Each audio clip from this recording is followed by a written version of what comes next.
अस्सलाम वालेकुम, hello everyone, I am Sidra Atif and you are watching my channel Sidra pet guideline. मैं आज इस वीडियो में आपको गाइड करूंगी कि किटन की वैक्सीनेशन कितनी एज में स्टार्ट होती है और आपको ये कितनी बार रिपीट करनी है, सही शेड्यूल क्या है। आज मैं आपको इसके बारे में सारी डिटेल बताऊंगी। मुझे काफ़ी लोगों से ये बात सुनने में आ रही है कि किटन की वैक्सीनेशन 3 मंथ्स में होती है, इसकी डिवर्मिंग जो है 2 मंथ्स में स्टार्ट होती है। ये बिल्कुल रॉन्ग है।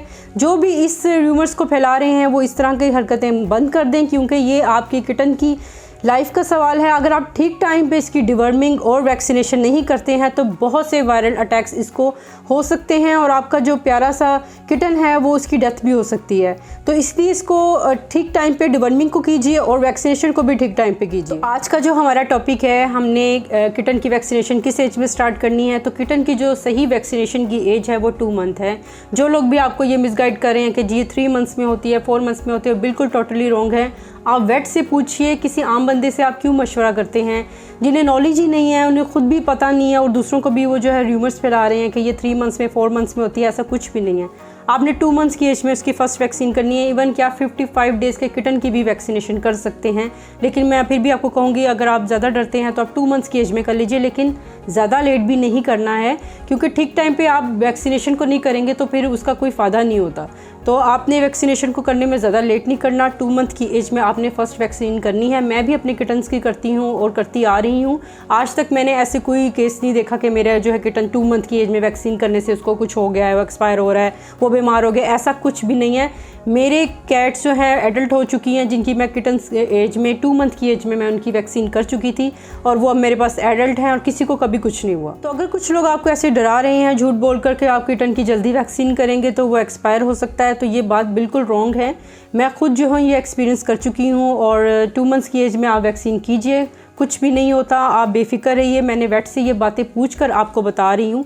मैं इसी तरह आपके पास आके ऐसी बात नहीं कोई करती हूँ जब तक मैं उसके बारे में मेरी कोई कंफर्मेशन ना हो और उसका कुछ एक्सपीरियंस ना हो। इस बात पे मैं ज़्यादा आज इसलिए ज़ोर दे रही हूँ कि मुझे बहुत ज़्यादा मैसेजेस आ रहे थे और सब यही कह रहे थे नहीं किटन्स की तो फर्स्ट वैक्सीन जो है वो 3 मंथ्स में होती है, 4 मंथ्स में होती है, 3.5 माह की एज में करनी चाहिए। तो मैं बड़ी परेशान हुई कि ये कौन लोग हैं, ये कौन सी बातें हैं, जबकि हमें वेट्स ने तो यही सिखाया है। मैं तो 15 साल से मुझे ये एक्सपीरियंस है और मैं जिन वेट्स के साथ हूँ वो पाकिस्तान के बहुत फेमस वेट हैं और मैंने उन्हीं से सब कुछ सीखा है, तो मैं आपको गलत गाइड नहीं करूँगी। 2 मंथ की एज में फ़र्स्ट वैक्सीन आपने करनी है। फर्स्ट वैक्सीन जो है वो PCH होती है और ये 3 बीमारियाँ जो मेजर बीमारियाँ हैं वायरल अटैक्स हैं उनके अगेंस्ट होती है।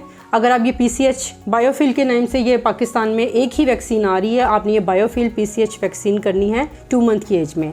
अब मैं आपको बस एक चीज़ ज़रूर गाइड करूँगी कि आपने साथ रेबीज़ नहीं करनी है, वरना जो किटन है वो स्ट्रेस में जाता है। लोग क्या करते हैं, अगर किसी का जी फर्स्ट वैक्सीन के बाद किटन डल हुआ है या वो बीमार हुआ है तो इसलिए कि उन्होंने 2 वैक्सीन एक साथ की हैं, PCH के साथ उन्होंने रेबीज़ भी कर दी है। आपने रेबीज़ अभी नहीं करनी, आपने PCH करनी है बायोफिल।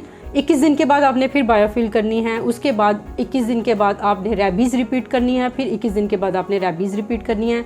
इस तरह टोटल 4 वैक्सीन आपने किटन की कंप्लीट करनी है।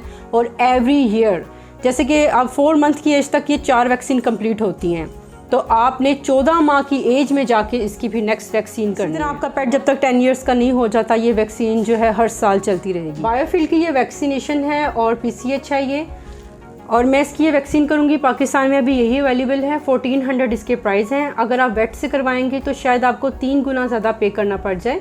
तो अगर आप खुद बाई कर लें तो बहुत इजीली आप घर में कर सकते हैं। 1400 में आपके किटन की वैक्सीनेशन हो जाएगी। और कई लोग पूछते हैं तो बूस्टर क्या होता है। बूस्टर एक्चुअली कोई और वैक्सीन नहीं होती, यही वैक्सीन जब दोबारा रिपीट होती है सेकंड वैक्सीन को बूस्टर कहते हैं। तो यही वैक्सीन जब 21 दिन के बाद रिपीट होगी तो उसको बूस्टर वैक्सीन कहते हैं। तो हम जो है अब इसकी वैक्सीनेशन करेंगे और आपको दिखाती हूँ कि किस तरह से जो है आप इजीली घर में वैक्सीनेशन कर सकते हैं। PCH वैक्सीन बायोफिल के नेम से पाकिस्तान में अवेलेबल हैं, जिसके प्राइस ऑलमोस्ट 1400 तक हैं। फेलाइन वैक्सीन 3 डेडली डिजीज़ को कवर करती है, जिसमें शामिल हैं पैनलेकपिनिया, जिसमें आपकी कैट को फीवर, ब्लडी डायरिया और वॉमिटिंग के साइन जो हैं आपको शो होंगे। सेकंड डेडली डिजीज़ है कैलेसी वायरस, जिसमें आपकी कैट के मुंह में अल्सर टाइप सिम्टम्स आपको शो होंगे, जिस तरह आप पिक्चर में देख सकते हैं। Third deadly disease herpes virus है। ये बहुत ही ख़तरनाक और जानलेवा साबित होती है। ये फेलाइन डिस्टेंपर के सिम्टम्स भी आपको इसमें शो होंगे। इसमें आपकी कैट के आइज़ और नोज़ से थिक डिस्चार्ज आएगा, जिससे उसकी ब्लड विजन भी ख़राब हो सकता है और उसका सांस भी रुक सकता है। तो ये इनके लिए बहुत जानलेवा साबित होती हैं। ये वैक्सीनेशन करने से आपकी कैट 90% इन बीमारियों से बच सकती है। वेट भी यही कहते हैं कि अगर आपकी कैट की वैक्सीन हुई और फिर भी उस पर वायरल अटैक हो जाता है तो उसको हम बचाना हमारे लिए कुछ आसान हो जाता है। लेकिन अगर आप उसकी वैक्सीन करते ही नहीं हैं और उस पर वायरल अटैक हो जाए तो उसका बचने के चांस बहुत ही ज़्यादा कम रह जाते हैं।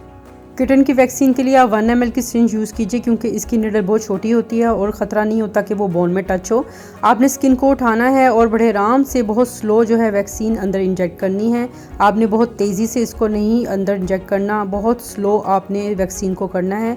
और ये 1 ml की सिरिंज बहुत बेस्ट रहती है और बहुत ईजीली आप इसको घर में वैक्सीन कर सकते हैं। और आपने थोड़ी देर इसकी जो है नेक पे मसाज करना है। मैं आपको सजेस्ट करूंगी कि आप कोई भी कैट या किटन जब भी लेते हैं तो आप उसकी वैक्सीन सबसे पहले करें। जिससे भी आप ले रहे हैं पहले उसको फोर्स करें कि वो इसकी वैक्सीन करके आपको दें, क्योंकि आप विदाउट वैक्सीन इसे घर में लाएंगे और ऑलरेडी आपके घर में मौजूद कोई कैट हुई या किटन हुआ तो हो सकता है कि वो किटन ऐसा कोई वायरस कैरी करके ला रहा हो जो आपकी सारी कैट्स को भी लग सकता है। तो इस बारे में बहुत ज़्यादा एहतियात करें, क्योंकि ये स्प्रेड बहुत जल्दी होती हैं डिजीज़। तो आप कोई भी कैट या किटन विदाउट वैक्सीन अपने घर पे मत लेके आएँ। आफ्टर वैक्सीन एहतियाती तौर पर ब्रूफिन 0.3 ml अपने किटन को ज़रूर दें ताकि वो बिल्कुल उसको फीवर ना हो। अब मैं आपको रेबिसिन वैक्सीन के बारे में थोड़ा गाइड करूँगी। 2 बार आपकी बायोफिल की वैक्सीन होगी और हर वैक्सीन में 21 डेज़ का गैप होगा और 2 बार आप रेबिसिन की वैक्सीन करेंगे। उसके बाद ईयरली ये रिपीट होगी। रेबीज़ की वैक्सीन आप 3 साल के बाद भी रिपीट कर सकते हैं, लेकिन बायोफिल की वैक्सीन आपने हर साल लाजमी करनी है। आपने अपने पेट की वैक्सीनेशन जब भी करनी है तो सबसे पहले आपने उसका टेम्परेचर नोट करना है। उसका टेम्परेचर बिल्कुल नॉर्मल होना चाहिए, फिर आप उसकी वैक्सीन कर सकते हैं। जिस दिन आपने इसको बाद दिया हो, पेट जो है आपका ऑलरेडी स्ट्रेस में होता है, कैट खासकर, तो आपने उस दिन वैक्सीनेशन नहीं करनी। और आपने वैक्सीनेशन से पहले इसकी डिवर्मिंग भी कर लेनी है 5 दिन पहले। नॉर्मल टेम्परेचर जो है वो 100, 101 और 102 के बीच में होना चाहिए, तो इसका नॉर्मल है। अब मैं इसकी वैक्सीन करूँगी और मैं वैक्सीन को बहुत ही स्लो इंजेक्ट करूँगी। आपने भी बहुत ही आराम से स्किन उठाकर स्किन के अंदर बस इंजेक्ट करना है और थोड़ी देर इसकी नेक पे आप मसाज कीजिए। अक्सर वैक्सीन एक जगह इकट्ठी हो जाती है, इसलिए इसकी मसाज ज़रूर कीजिए ताकि अच्छे से बॉडी में स्प्रेड हो सके। उम्मीद है कि वैक्सीनेशन को लेके आज बहुत सी बातें आपके जहन से क्लियर हो गई होंगी। अगर आज की वीडियो आपको अच्छी लगी तो लाइक करना ना भूलिएगा और कमेंट करके मुझे ज़रूर बताइएगा। अगर आपके जहन में कोई भी क्वेश्चन है तो मुझे कमेंट करके ज़रूर पूछ लिया करें, मैं आपको वहाँ पर रिप्लाई कर दूँगी। तो इजाज़त दीजिए, मिलते हैं नेक्स्ट वीडियो में। अल्लाह हाफिज़।